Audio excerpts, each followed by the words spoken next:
अगला अगर हम बात करें आपकी क्लासेस के बारे में, तो क्लासेस बताइए, जैसे पीरियड्स वगैरह होते हैं तो कल्चरल क्लासेस होती हैं कि नहीं?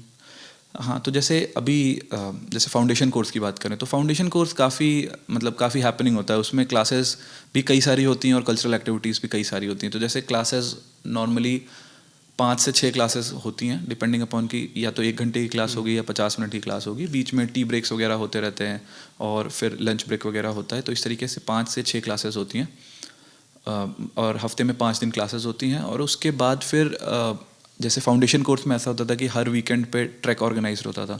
तो 5 से 10 किलोमीटर के ट्रैक कराए जाते थे। इनको हम कहते थे कंडीशनिंग ट्रैक, क्योंकि आगे चल के ही फाउंडेशन में हिमालयन ट्रैक होता है जो कि इसका बिगर वर्जन होता है।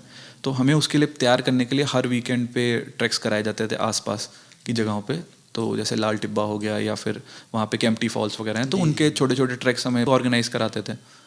और उसके अलावा कल्चरल एक्टिविटीज़ में वहाँ पे कई सारे इवेंट्स होते हैं, जैसे कि इंडिया डे होता है, कल्चरल नाइट होती है। फिर जैसे जो भी फेस्टिवल्स आते हैं, जैसे कि गणेश चतुर्थी हो गया या फिर कृष्ण जन्माष्टमी हुआ था, तो जन्माष्टमी का फेस्टिवल भी सेलिब्रेट होता है। इसी तरीके से और भी कई सारे फेस्टिवल सेलिब्रेट होते हैं। फिर जैसे रीजनल फेस्टिवल्स लोग सेलिब्रेट करते हैं, जैसे साउथ में ओनम वगैरह होता है, तो वो भी सेलिब्रेट होता है। वहाँ के लोग अपने आप से सेलिब्रेट करते हैं, जिसमें सब लोग इन्वाइटेड होते हैं और वहाँ परफॉर्मेंसेज होती हैं। उसी तरीके से वन एक्ट प्ले होता है कि जिसमें जैसे आपने लबासना में सुना होगा कि हाउसेस बने हुए हैं। पिछले कुछ साल से हाउस का कंसेप्ट आ गया है। तो 4 हाउस होते हैं बेसिकली। जैसे हम लोग स्कूल में रहते थे तो स्कूल में हाउसेस होते थे, उसी तरह अब लबासना में भी हाउस का कंसेप्ट आ गया है। तो उसमें जैसे कि 4 हाउसेस में अलग अलग मतलब हिमालयन रेंजेस के नाम पे 4 हाउस डिफाइन कर दिए कलर वाइज, कि जैसे कि कंचनजंगा हो गया, नमचा बरवा, स्टॉक कांगरी और इसी तरीके से और नंदा देवी। तो ये 4 हाउसेज हैं 4 कलर्स के। तो इनके बीच में इंटर हाउस कंपटीशन होते हैं। स्पोर्ट्स डे होता है जहाँ पे इंटर हाउस कॉम्पिटिशन्स होते हैं और हाउस को जीतना हारना प्राइज़। तो इससे जो है क्या होता है कि पूरा फाउंडेशन कोर्स काफ़ी हैपनिंग रहता है, कुछ ना कुछ होता रहता है। साथ ही साथ हफ्ते में 5 दिन क्लासेस तो होती हैं। तो क्लासेस में जैसे कि सीनियर ऑफिसर्स आते हैं, एनजीओ वर्कर्स आते हैं, फिर उसके बाद जो प्रोमिनेंट पर्सनालिटीज़ जैसे कि कैलाश सत्यार्थी जी आए थे, और भी इसी तरीके के क्रिकेट प्लेयर्स जिन्होंने भी अपनी अपनी फील्ड्स में अच्छे अचीवमेंट्स किए हैं, वो सब आते हैं, सिखाते हैं कि किस तरीके से उन्होंने क्या किया, किस तरीके से हम उनसे सीख सकते हैं लीडरशिप क्वालिटीज़।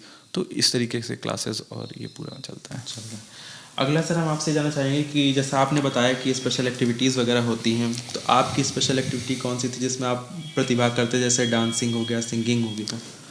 जैसे मुझे तो कल्चरल उसमें काफ़ी इंटरेस्ट आता था, तो मैंने वहाँ पे कल्चरल एक्टिविटीज़ में मतलब मुझे गिटार बजाना पहले से आता है और गाने का मुझे पहले से ही शौक़ था, तो मैं गाता तो वहाँ पे भी रहता था। तो जो भी कल्चरल इवेंट होता था, जैसे कि वहाँ पे कल्चरल नाइट्स होती रहती हैं, तो उनमें सिंगिंग परफॉर्मेंस, उनमें गिटार बजाना। फिर उसके बाद मैंने वहाँ पे कल्चरल प्रोग्राम ऑफ़र किए जाते हैं कोर्सेज, तो आप कोई इंस्ट्रूमेंट सीख सकते हैं। तो मैंने फ्लूट सीखने का डाल दिया था कि मैं फ्लूट सीखूंगा। उसी तरह लोग अलग अलग इंस्ट्रूमेंट, जैसे ड्रम्स हो गया, कीबोर्ड्स हो गया, गिटार हो गया, अलग अलग इंस्ट्रूमेंट सीख सकते हैं। उसी के साथ और एक्टिविटीज़ भी ऑफर होती हैं, जैसे कुकिंग, बेकिंग और उसके बाद पॉटरी। तो इस तरीके की बहुत सारी एक्टिविटीज़, पेंटिंग, ये सारी एक्टिविटीज़ ऑफ़र करी जाती हैं। तो मुझे कल्चरल में म्यूज़िक में इंटरेस्ट था, तो मैंने मतलब सिंगिंग में बहुत फ्रिक्वेंटली करता रहता था, गिटार बजाना, और मैंने फ्लूट सीखना भी स्टार्ट कर दिया था। तो ये मैं करता रहता था। सिंगिंग की बात आई, कुछ सुना सकते हैं? बिल्कुल सुना सकते हैं। मतलब अभी मेरे दिमाग में वो गाना आ रहा है, शायद 26 जनवरी में बज रहा था। है प्रीत जहाँ की रीत सदा, है प्रीत जहाँ की रीत सदा, मैं गीत वहाँ के गाता हूँ। भारत का रहने वाला, भारत की बात सुनाता हूँ। है प्रीत जहाँ की रीत सदा। तो ये गाना मैंने गाया भी था। बहुत अच्छी थैंक यू। आवाज़ है। अगला सवाल हमारा यह है कि आपने जैसे हिमालयन ट्रैक के बारे में बताया, तो हिमालयन ट्रैक जब भी ऑर्गेनाइज होता है 1 महीने बाद, हाँ, लगभग 1 से 1.5 महीने बाद, तो उसकी कुछ प्रिपरेशन वगैरह होती है? जैसे बताया आपको क्लॉथ्स वगैरह हो गए, क्योंकि हिमालयन ट्रैक है, हाँ। उसकी जितनी भी फैसिलिटीज़ होती हैं वो सब, तो उसका कुछ अगर आप बता सकें। तो जैसे हम लोग को कंडीशनिंग ट्रैक्स तो पहले से हो रहे थे, है ना, कि तो उसमें आपको अपने आप को प्रिपेयर करना होता है कि आपकी जो क्लोथिंग है, आपके शूज़ हैं, बूट्स हैं, पैकिंग किस तरीके से करनी है। तो उसके लिए कंडीशनिंग ट्रैक्स के पहले भी हम लोग को ट्रेनिंग दिया जाता था, वहाँ पे जो भी सीनियर्स हो गए या सीनियर ऑफिसर्स जो कि ट्रैक करते रहते थे वो हमें सिखाते थे।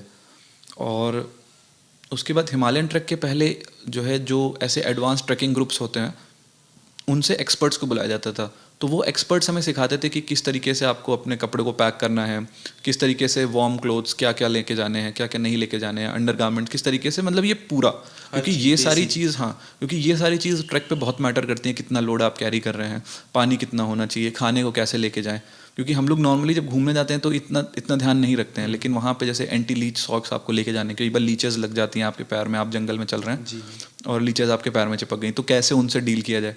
फिर साथ ही साथ हमारी जंगल सर्वाइवल की ट्रेनिंग भी होती है, जैसे कि एक्सपर्ट्स आते हैं और हमें ट्रेनिंग दी जाती है कि जैसे कि मैं अभी फ़िलहाल मतलब जो फर्स्ट एड की ट्रेनिंग होती है उसके लिए मैं ट्रेंड हूँ प्रॉपरली, है ना। All over India, all over world उसका रिकॉग्निशन भी होता है, हैनीफेल सेंटर ऑफ ट्रेनिंग है।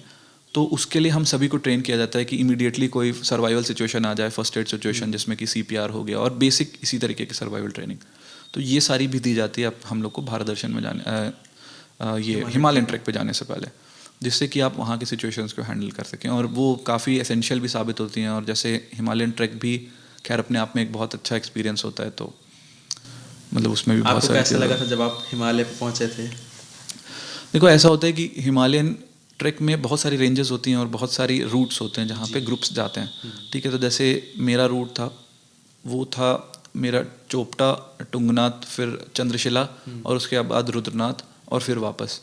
तो मतलब जैसे चोपटा, टुंगनाथ और चंद्रशिला ये तो मतलब ट्रैक्स थे, लेकिन उतने टफ ट्रैक्स नहीं थे, लेकिन जो रुद्रनाथ का ट्रैक था वो काफ़ी टफ था।